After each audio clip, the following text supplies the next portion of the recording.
इतिहास पर राम का जन्म हुआ, वहाँ पर तो हिंदुस्तान का हिंदू चाहता है एक भव्य मंदिर बने। तू राम की खातिर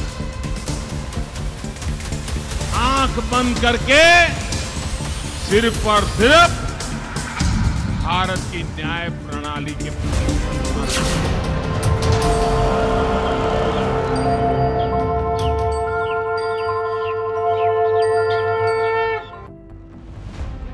काल से परे साक्षात चक्रपाणी श्री हरि की चेतना से चेतन शाश्वत सनातन नगरी, मैं अयोध्या और मेरी गाथा।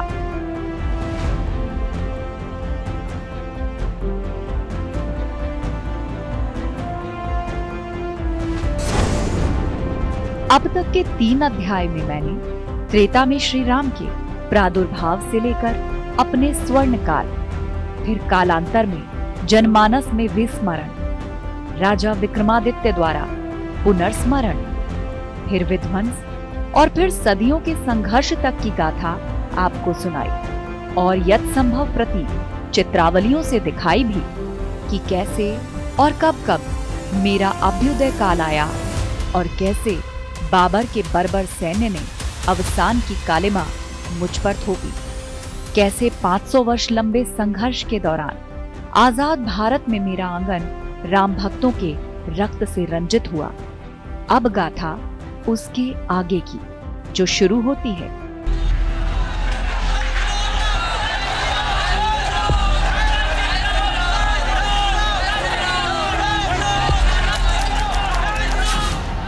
दिसंबर 1992 से। मैं अयोध्या हेमंत ऋतु में भी एक अजीब सी उमस महसूस कर रही थी। कौन जानता रहा होगा तब, सिवाय मेरे राम के, कि दिसंबर का वो माह अपने प्रथम सप्ताह की समाप्ति से पहले ही मेरे नैराश्य काल के अंत का शंख फूंक देगा।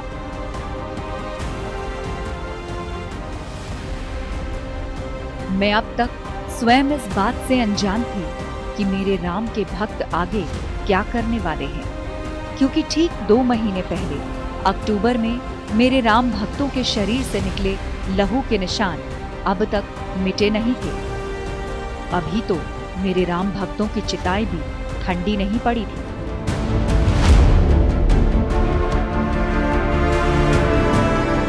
दिसंबर 1992 की तारीख, दिल्ली से लखनऊ तक हलचल तेज थी। देश भर से कार सेवक अपना भोजन पानी बांधकर अयोध्या कूच कर चुके थे। अब मेरी वीथियां कार सेवकों से भरने लगी थी।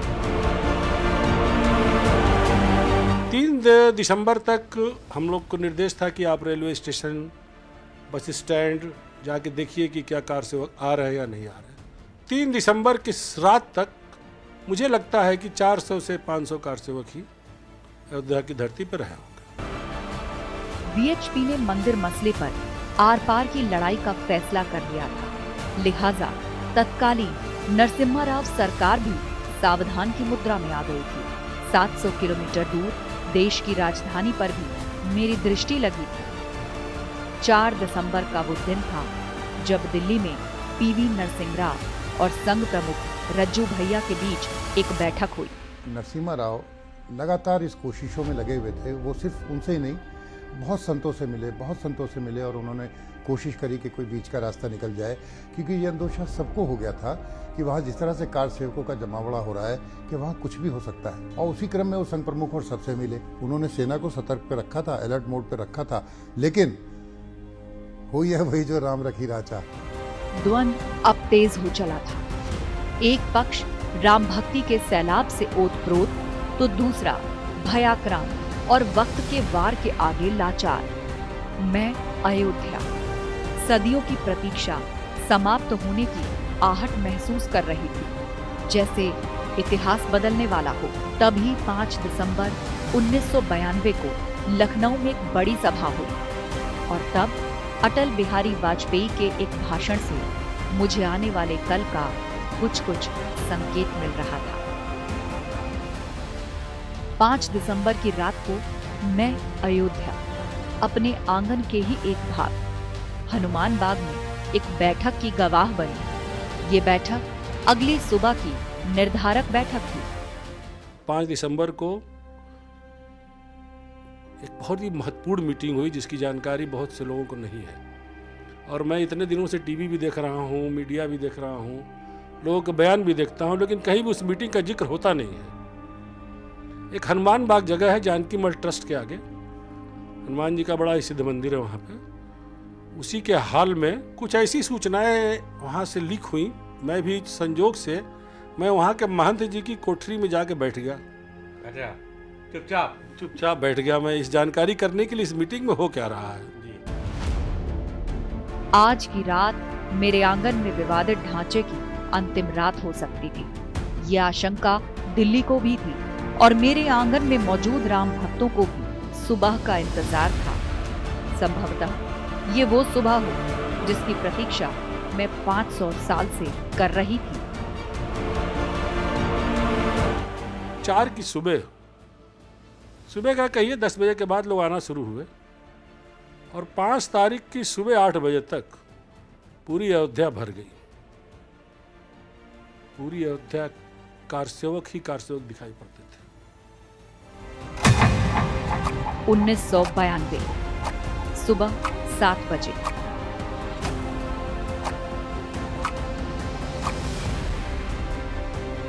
सूर्य की पहली किरणों के साथ ही मेरे आंगन में कार सेवकों की चहलकदमी शुरू हो गई। सबसे आगे थी दक्षिण भारत से आए राम भक्तों की टोली। जैसे शिव ने स्वयं इन्हें रामकाज के लिए भेजा हो।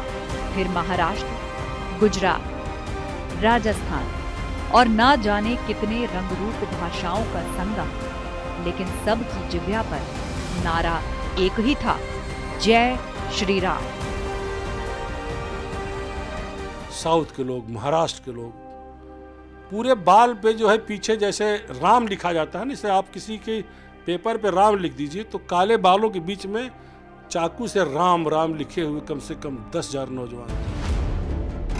सुबह 7 बजे दिल्ली। तत्कालीन प्रधानमंत्री नरसिम्हा राव उस दिन सुबह देर से उठे। पिछली रात अयोध्या मसले पर चर्चा करते करीब बीत चुकी थी। लगभग 7 बजे अयोध्या की स्थिति दूरदर्शन पर देखी तो वीएचपी नेता विनय कटियार के फोन की घंटी बजी। दूसरी ओर प्रधानमंत्री। सीधा सवाल, वादा याद है?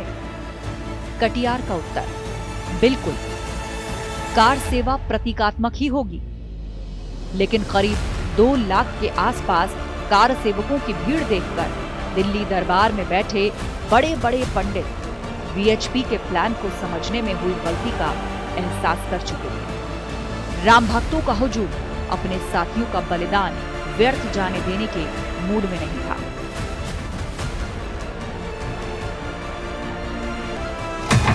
छह दिसंबर 1992 सुबह 7:30 बजे, 5 कालिदास मार्ग, लखनऊ।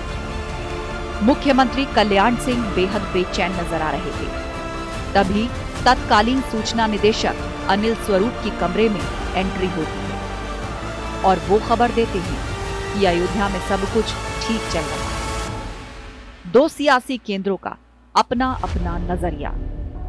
एक जगह सब कुछ ठीक था और दूसरी जगह नरसिम्हा राव के सामने अजीब सी कशमकश। नरसिम्हा राव ने कल्याण सिंह से फोन करके कहा कि भाई सब कुछ ठीक रहना चाहिए। गुंबद गिरने लगा तो प्रधानमंत्री जी से लोगों का संपर्क भी कई बार किया, लेकिन वो चले गए। बताते हैं कि वो पूजा पाठ में अपने अज्ञातवास अपने कमरे में बंद हो गए, कमरे के अंदर चले गए। सुबह 8:30 बजे, 5 कालिदास मार्ग, लखनऊ। कल्याण सिंह अब भी बेचैनी में थे। एक तरफ रामकाज और दूसरी तरफ राजधर्म। लिहाजा कल्याण सिंह ने विनय कटियार के घर पर फोन किया, जहां 3 नेताओं से उनकी बात होती है और सभी से उन्होंने स्थिति को संभाल लेने का ही आग्रह किया। सुबह 9:30 बजे, दिल्ली। तत्कालीन केंद्रीय गृह सचिव माधव गौड़ बोले, और आईटीबीपी के महानिदेशक के बीच एक बैठक होती है, जिसमें आईटीबीपी को तैयार रहने और आदेश की प्रतीक्षा करने के निर्देश दिए गए, क्योंकि उन्हें उम्मीद थी कल्याण सिंह अपने वायदे के मुताबिक गड़बड़ होने पर मदद मांगेंगे। लेकिन मैं अयोध्या वो देख पा रही थी जो अब तक हुआ ही नहीं।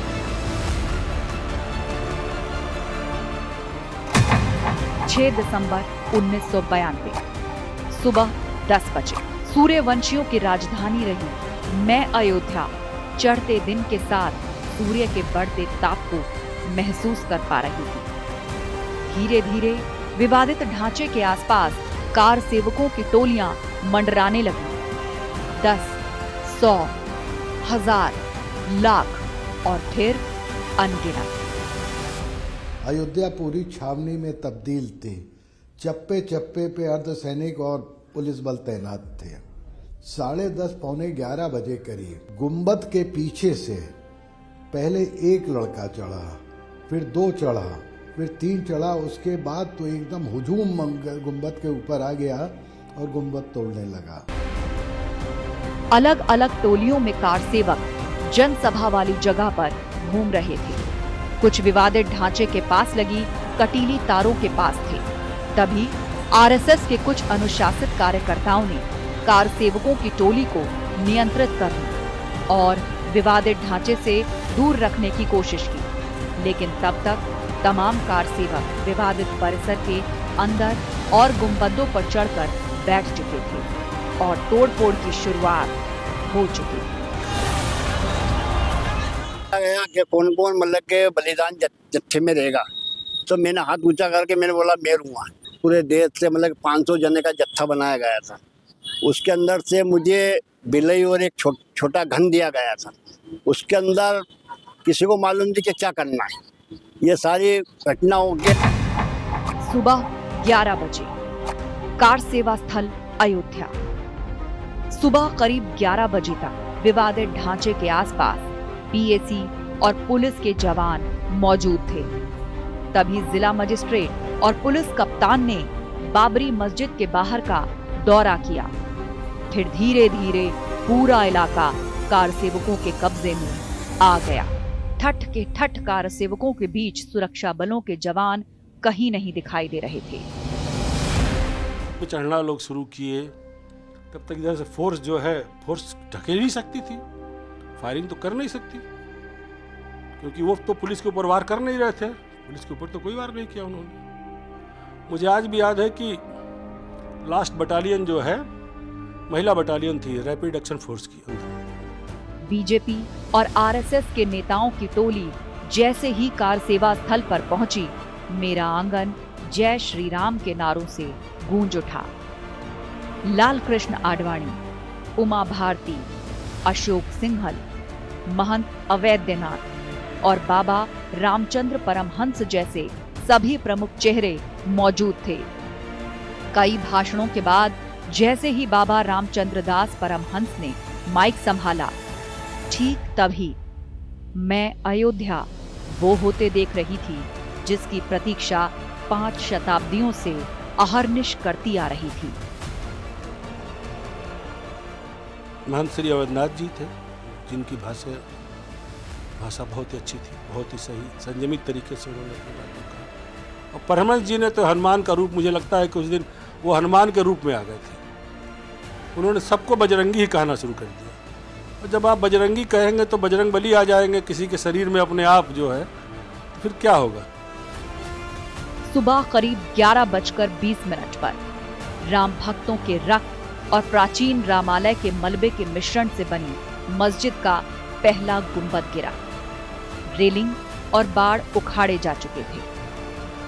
मतलब राम जी की क्या कृपा थी, तो मैं एकदम उठा और मतलब के दीवार पे घन मारा रखा और पकड़ के उनमें दीवार के उधर कूद गया। मैंने घन मारा और जैसे सिया राम के नारे लगाए तो पब्लिक सारी बैठी वो मतलब के टूट पड़ी।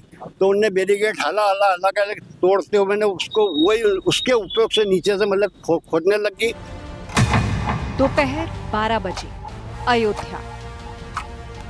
आईबी के अफसरों ने दिल्ली में गृह मंत्रालय को फोन लगाया और खबर दी कि 200 से अधिक कार सेवक विवादित परिसर में घुसकर तोड़फोड़ कर रहे हैं, जिन्हें ना तो पुलिस रोक पाई ना ही पीएसी। दिल्ली में बैठे अफसरों ने फौरन ये सूचना प्रधानमंत्री नरसिंह राव और गृह मंत्री एसबी चौहान को दी। नरसिंह राव बिल्कुल हॉटलाइन पे जुड़े हुए थे और छोटे स्तर के अधिकारियों से भी सीधी बात कर रहे थे। वहाँ पर जितना खुफिया तंत्र था उससे जानकारी अलग अलग तरीके से मिल रही थी और वो मिश्रित जानकारी थी। वो चाहते भी थे कि सेना भेज दी जाए, लेकिन उसके परिणाम क्या होंगे, क्योंकि उससे पहले मुलायम सिंह पर आरोप लग चुका था, तोहमत लग चुकी थी, तो वो ऐसा कोई कदम उठाने से बचना चाहते थे। रिपोर्ट्स उस समय की हैं, वो बताते हैं कि वो खासे अवसाद में चले गए थे और बीपी भी कम हो गया था। दोपहर करीब 12:15 बजे केंद्रीय गृह सचिव ने लखनऊ फोन लगाया और कल्याण सिंह से अयोध्या में बवाल रोकने का आग्रह किया। कल्याण सिंह ने भी अयोध्या में कंट्रोल रूम से संपर्क साधा और नाराजगी जताई, लेकिन साथ ही निर्देश दिया कि एक भी गोली नहीं चलनी चाहिए। अब कार सेवकों के हाथ में हथौड़े, सब्बल, गैंती और दूसरे नुकीले औजार आ चुके थे। लग रहा था जैसे सब कुछ सुनियोजित हो। तभी एक धक्का और दो, बाबरी मस्जिद तोड़ दो के नारे गूंज उठे।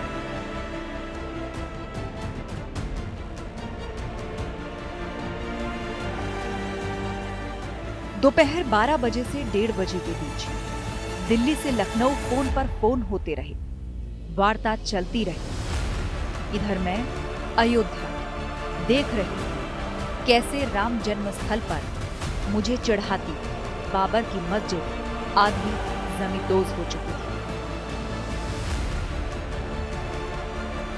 इसलिए पुलिस फोर्स इतनी मतलब या तो वहाँ पर फायरिंग करती, जिसका दूसरा कोई रास्ता नहीं था, तो फायरिंग के लिए रोक लगी हुई थी। सरकार ने कहा था फायरिंग नहीं होनी है, और फायरिंग होती तो बहुत सारे लोग मारे जाते, इसलिए वो न करके पुलिस भी कुछ नहीं कर पाई और ये शाम तक पूरा तीनों गुंबद गिरा दिए गए। दोपहर 1:30 बजे अयोध्या में कंट्रोल रूम को मुख्यमंत्री कल्याण सिंह का एक लिखित आदेश मिला, जिसमें लिखा था कि कार सेवकों पर एक भी गोली नहीं चलेगी।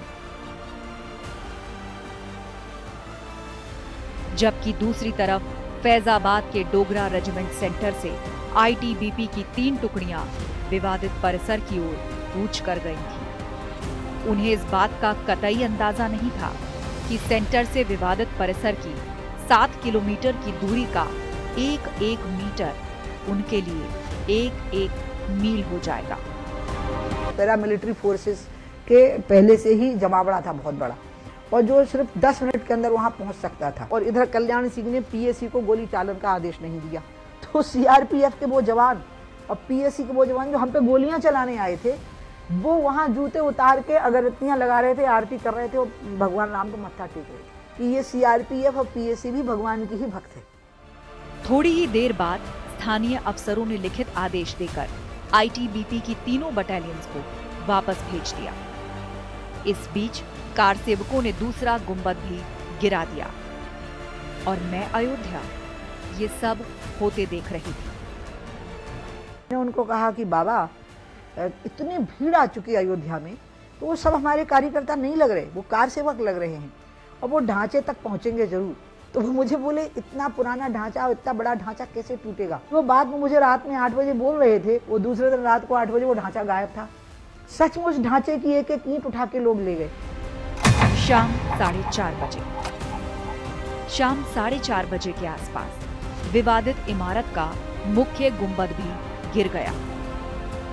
आतताई के दर्प का प्रतीक 500 वर्षों से हिंदू सहिष्णुता को मुंह चढ़ाती बाबरी मस्जिद भूल लुंठित हो चुकी थी। सारे स्थानीय अफसर अपनी तैनाती की जगह छोड़कर भाग खड़े हुए।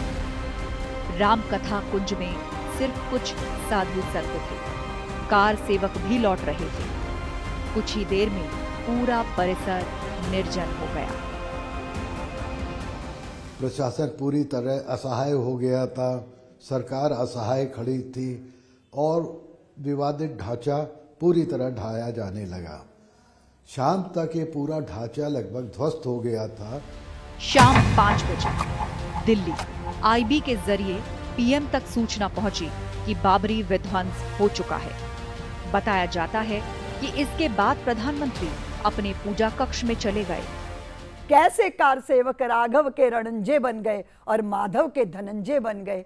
जो कील अवध के सीने में सदियों से पड़ी कसकती थी और लज्जित थी पीढ़ी दर पीढ़ी, जीवन को शाप समझती थी, ऐसी तो दशा थी। लेकिन 6 दिसंबर 1992 का दिन मेरे भी धैर्य की परीक्षा का दिन था। मेरी छाती पर पनपे नासूर की शल्य क्रिया हो चुकी थी। ठीक जन्मस्थल पर ईंटों का एक चबूतरा बनाकर रामलला को बिठा दिया गया था। कुछ चादरों को तंबू की शक्ल में जोड़कर छाया भी कर दी गई थी। बड़ी अकिंचन सी व्यवस्था थी, किंतु पवित्र और पुरुषार्थ से प्राप्त थी, इसीलिए आह्लादकारी और नयनाभिराम भी प्रतीत हो रही थी। मेरा मनोवांछित पूर्ण हुआ, अभीष्ट की प्राप्ति हो गई। बस कुछ घटनाएं ऐसी हो रही थीं जो ना मैं चाहती थी, ना राम भक्त हिंदू कभी चाहते थे कि ऐसा हो। देश के कुछ हिस्सों में दूसरे संप्रदाय के लोगों ने प्रतिक्रिया में हिंसा और उपद्रव शुरू कर दिए। सीआरपीएफ तमाम पैरामिलिट्री फोर्स फैजाबाद अयोध्या में कैंप कर रही थी। किसी की हिम्मत नहीं थी कि वहां जाएं। ये घटना 7 तारीख तक ऐसे चलती रही। इधर लखनऊ में बैठे मुख्यमंत्री कल्याण सिंह को उन्हें हटाए जाने की खबर मिल चुकी थी, लिहाजा उन्होंने सूचना निदेशक अनिल स्वरूप से अपना इस्तीफा लिखने को कहा। इधर मेरे आंगन से कार सेवकों की भीड़ छंटने लगी थी। कार सेवक बस स्टेशन, रेलवे स्टेशनों की ओर लौट रहे थे। सभी के हाथ में निशानी के तौर पर ध्वस्त इमारत की ईंट, बैरिकेडिंग के पाइप और मलबे के टुकड़े थे। चंद घंटों में मेरा पूरा आंगन ऐसे खाली हो गया जैसे यहाँ कार सेवक कभी आए ही ना हो। कोई नहीं जानता ये सब कैसे हुआ। उधर लखनऊ में कल्याण सिंह का इस्तीफा हो चुका था। शाम 5:30 बजे के आसपास मेरे आंगन में कर्फ्यू का ऐलान हो गया। कर्फ्यू का ऐलान हो गया। शाम कितने बजे कर्फ्यू का ऐलान हो गया? 6, 6:30 या 7 बज रहा होगा, कर्फ्यू का ऐलान होता है। लेकिन वो कर्फ्यू इम्पोज नहीं हो पाता है। अच्छा, कर्फ्यू इम्पोज ही नहीं हो पाया? नहीं हो पाया। रोडवेज की सरकारी बसें लगी, ट्रेनें चलानी पड़ी, तब वो लोग बैठ करके जो है किसी तरह से अयोध्या खाली हुई। यूपी में मुख्यमंत्री इस्तीफा दे चुके थे, लिहाजा दिल्ली में केंद्रीय कैबिनेट की बैठक हुई और लाज बचाने के लिए यूपी सरकार को बर्खास्त करने और राष्ट्रपति शासन लगाने का प्रस्ताव पास हुआ। मेरी गाथा का एक महत्वपूर्ण अध्याय समाप्त हुआ। 500 वर्ष की पीड़ा समाप्त हुई, लेकिन संघर्ष अभी समाप्त नहीं हुआ था।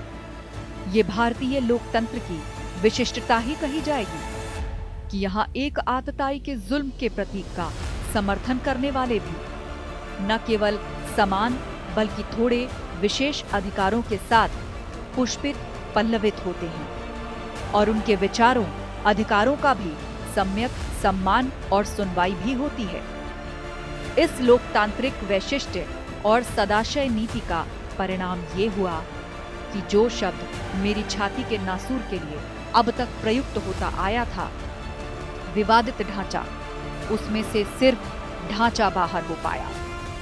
अब उसकी जगह शब्द आ गया विवादित परिसर। जो भी हो, नासूर तो हटाया ही जा चुका था, पर घाव में पीड़ा अभी भी बाकी। लेकिन मैं और मेरे राम भक्त अब निश्चिंत थे कि ये पीड़ा दूर करने वाला दिन भी अब दूर नहीं होगा। अपनी आगे की गाथा में मैं आपको बताऊंगी कि कैसे एक लड़ाई जीतने के बाद दूसरी लड़ाई यानी मंदिर विवाद पर कानूनी जंग तेज हो गई। कैसे मैं अयोध्या अब पूरे देश की सियासत का केंद्र बिंदु बन गई। कैसे सुप्रीम कोर्ट में जीत के बाद मेरे आंगन में राम मंदिर की नींव पड़ी और कैसे नींव से निर्माण तक मेरे आंगन में उत्सव जारी है। तब तक के लिए मैं अयोध्या लूंगी आपसे विदा। जय सिया राम।